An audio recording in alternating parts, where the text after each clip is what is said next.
যেটা দেখলাম সেটা হচ্ছে আমার এই কাজটা করার ফলে আমার চারার মৃত্যু হারটা আপনারা দেখতেছেন একেবারেই খুব কম নাই, যে প্রতিটা গর্তেই চারাগুলো বেঁচে আছে।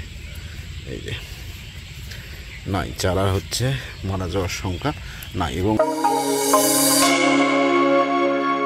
আসসালামু আলাইকুম, এটা যেটা দেখছেন সেটা হচ্ছে টমেটোর ছোট্ট চারা, যেটা আমার লাগানোর বয়স সম্ভবত আজকে 4 থেকে 5 দিন। এই জারটা হচ্ছে বাহুবলী জাতের টমেটো।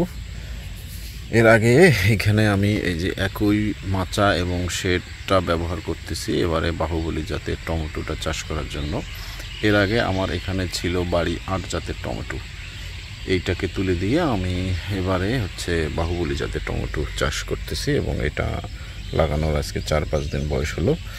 এইটা যেটা বলতেছি সেটা হচ্ছে আমার এইবারের যেটা অভিজ্ঞতা থেকে আমি বুঝলাম সেটা হচ্ছে চারা লাগানোর সাথে সাথেই যদি চারার এখানে স্প্রে মেশিন দিয়ে যদি আমরা ছত্রাকনাশক স্প্রে করে দিই তাহলে চারার যে হলো মৃত্যু হারটা এটা অনেকাংশেই কমে যায়।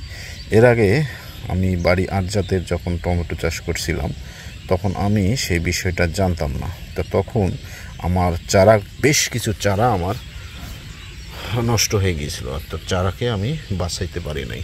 তো এবারে আলহামদুলিল্লাহ আমি যেটা দেখলাম সেটা হচ্ছে আমার এই কাজটা করার ফলে আমার চারার মৃত্যু হারটা আপনারা দেখতেছেন একেবারেই খুব কম নাই, যে প্রতিটা গর্তেই চারাগুলো বেঁচে আছে।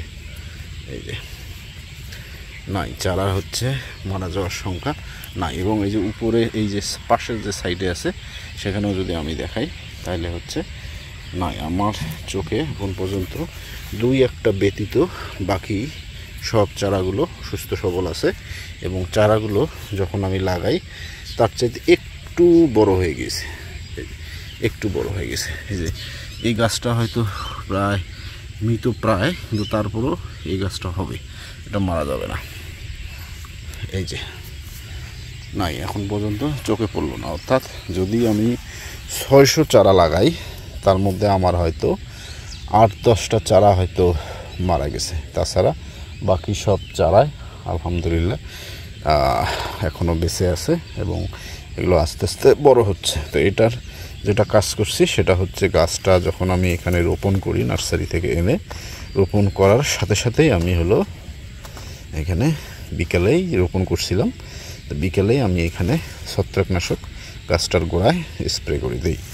গাছের গোড়ায় ছত্রাকনাশক স্প্রে করে দেওয়ার কারণে আমার গাছগুলোর মৃত্যু হারটা নাই বললেই চলে, অর্থাৎ শূন্য কোঠায়।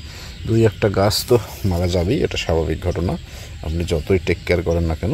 কিন্তু যদি যত্ন সহকারে কাজ করা হয় তাহলে আমার মনে হয় যে এই টমেটো আমি চারার আর কি মৃত্যু হারটা অনেকটা অংশে কমানো যায়, যেটা হলো আমি এক্সপিরিয়েন্স থেকে আমি যেটা বুঝলাম এবং আমি যেটা দেখলাম গতবারের শিক্ষায় এবং এবারের শিক্ষাটা কাজে লাগিয়ে আমি হলো এটাই আমার হচ্ছে বাস্তব অভিজ্ঞতা। আসলে অভিজ্ঞতা ছাড়া কোনো কিছুই আসলে হয় না, সেটা হচ্ছে প্রমাণ এটাই।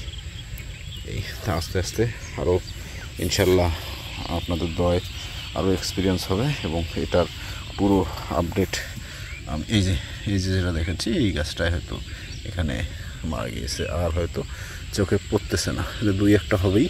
আমরা এটাকে হলো আমাদের মেনে নিতে হবে, 2-1টা গাছ মারা যাবে স্বাভাবিক। এরপরেও হলো ওই যে পাশাপাশি অনেক অংশে 2-1টা গাছ মারা যাওয়ার যাবেই, এটা মেনেই আমরা কিছু কিছু জায়গায় এক্সট্রা আর একটা করে গাছ আমরা রোপণ করেছি, যে যদি মারা যায় সেখান থেকে আমরা হলো একটা গাছ তুলে আর একখানে হয়তো স্থাপন করবো। তো এখানে যেহেতু 2টা গাছ আছে, এখান থেকে যে জায়গাটায় গাছটা মারা গেছে এখান থেকে একটা তুলে সেখানে আমরা এটা লাগিয়ে দেব। তো এটার আপডেট পরবর্তীতে আপনাদের সঙ্গে আমি শেয়ার করব। তো সে পর্যন্ত ভালো দেখবেন। আসসালামু আলাইকুম।